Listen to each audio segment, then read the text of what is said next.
Hey gang, and welcome to this Dueling Rabbits Productions video about my newest favorite thing to weave on the Drawloom, unit lace.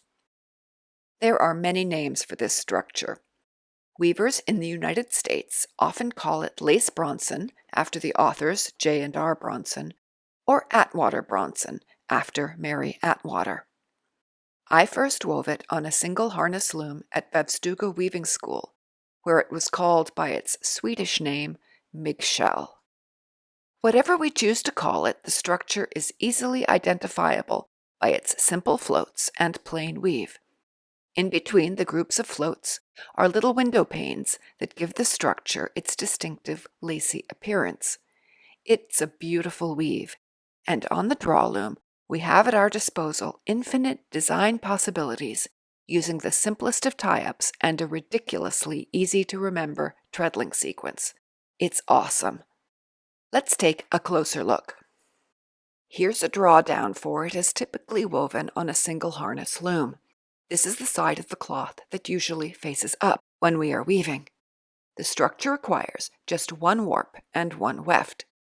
In this example, my warp is white and my weft is blue, although often the pattern shows to best effect if the warp and weft are the same color. Lace Bronson is a true unit weave. Units are 6 threads by 6 threads each, and in this simple version of the cloth there are 2 interlacement schemes, either of which can be used for pattern or ground. One 6 by 6 interlacement looks like this. It is plain weave and there's nothing particularly exciting about it. I am calling it ground in this example. Let's move on. Here is the alternate 6 by 6 unit, which I am designating as pattern in my example. If we look at it row by row, we can see how it is constructed. Row 1 is plain weave. Let's call it tabby A. In row 2, our weft floats over 5 warp ends, but then is tied down by the 6th here. We'll call this tabby B plus floats. Row 3 is tabby A again. Row 4 is a repeat of row 2. Our weft floats over 5 ends and is tied down by the 6th. Tabby B plus floats. Row 5 is tabby A. Row 6 is tabby B.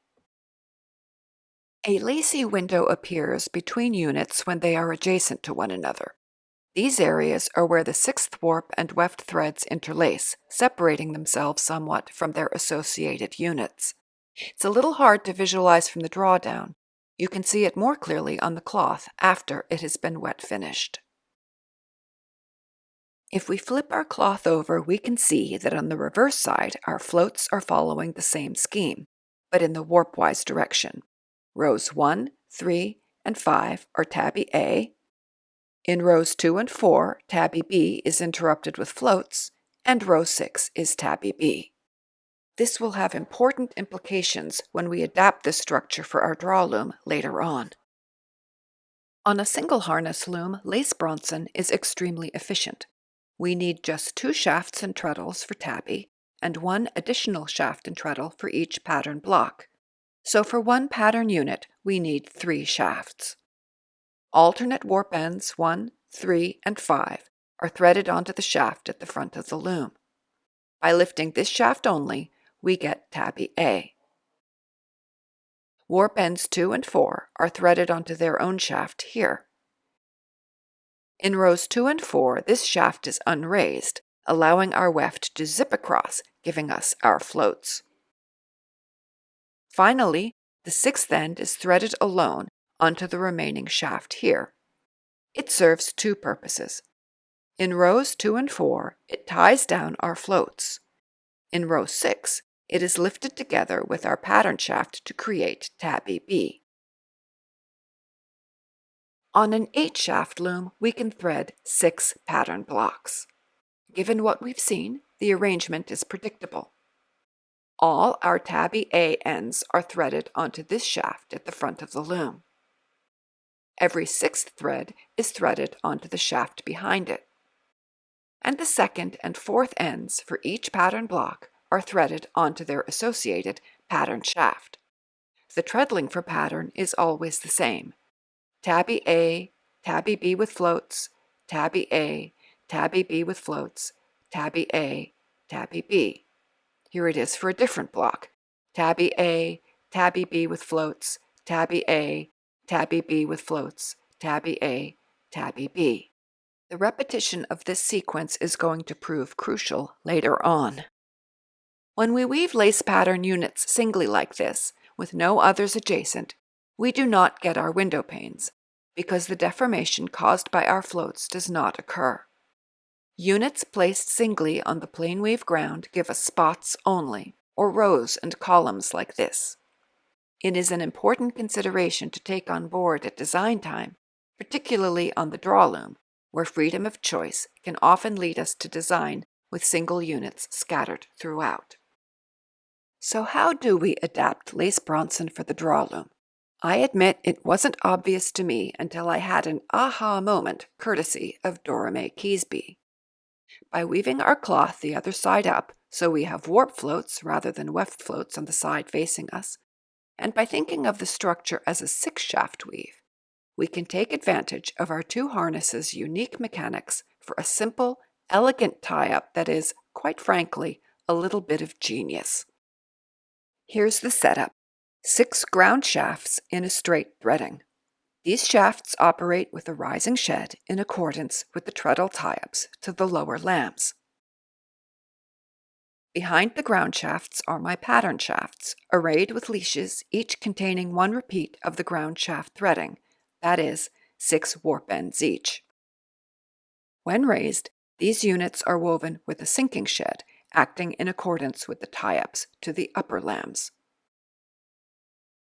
Here are the drawdowns for our 2 units rethreaded on our 6 ground shafts. This is our plain weave unit on the left, which I am thinking of as ground. The easiest way to weave it is to tie up 2 treadles to alternating shafts. Here's tabby A, which requires that shafts 1, 3, and 5 be raised. I'll go ahead and make my bubbles on this treadle here, which I am designating tabby A. Here is tabby B, which requires that shafts 2, 4, and 6 be raised. Those bubbles go on this treadle here, labeled with a B. We don't want any shafts remaining neutral, so we will tie up our unraised shafts to sink. So that's taken care of. We have tied up our ground shafts for plain weave. Now, what about our alternate interlacement, the one that we'll weave as pattern? We're going to need a 6-pick treadling sequence that allows us to weave our pattern interlacement on raised units without interfering with the plain weave of our unraised leashes.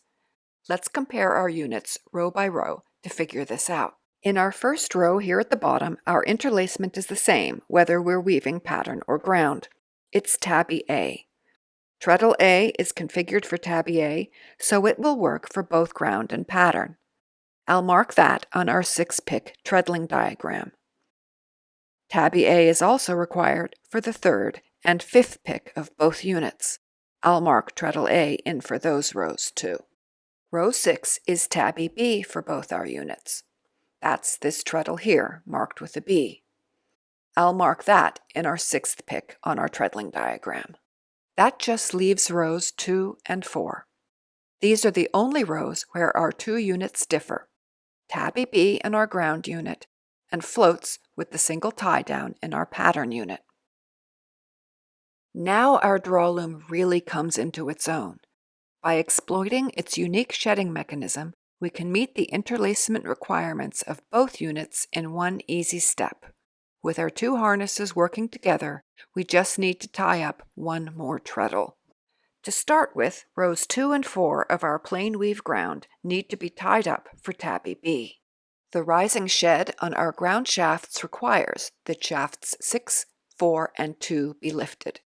They get balloons because those tie-ups go to the lower lambs.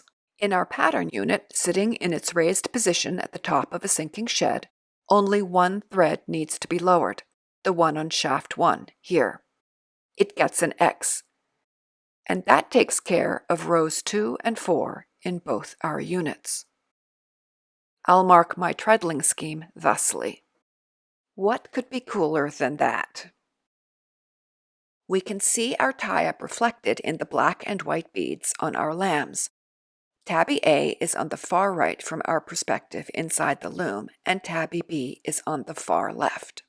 Between them is the treadle tied up for rows 2 and 4 of our 6-pick sequence, Tabby B and our floats. This is the only treadle that does not have connections to all 6 shafts.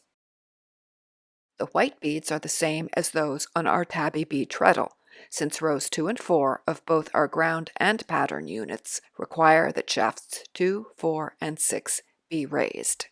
Our black beads show how, to make the floats in our pattern unit, only one of Tabby B's 3 shafts will be lowered. As a result of all this cleverness, stabilizers are only required on shafts 3 and 5. This setup gives me 2 choices for weaving plain weave across my piece, as when I want a hem or a border. I can alternate Tabby A and Tabby B as long as I like, even with units raised, and I will get plain weave. If no units are raised, I can treadle Tabby A and Tabby B plus floats with the same result, plain weave across the piece. When I want to weave pattern, I lift the units required by the corresponding row of my design and treadle my 6-pick sequence. Tabby A, Tabby B plus floats, Tabby A, Tabby B plus floats, Tabby A, Tabby B. Wherever I have leashes raised, pattern units will appear on my cloth. When I've finished my 6 picks, I change my pulls and repeat my sequence. Tabby A, Tabby B plus floats, Tabby A, Tabby B plus floats, Tabby A, Tabby B. Change my pulls and treadle my 6-pick sequence again and again and again. It is completely brilliant and allows me to build up complex lace designs on my cloth. Care must be taken when weaving, however. When working with the same colored warp and weft, in this case natural cotton for warp and semi-bleached lined linen for weft, the pattern can be difficult to discern on the loom. Mistakes are often hard to spot and, to be perfectly honest, the cloth in progress doesn't look all that fabulous. We might even wonder why we're going to all this trouble. But when the cloth is wet finished, the floats and windows take shape, and we achieve that wonderful drape, it's easy to see why lace Bronson is such a perfect structure for the Drawloom.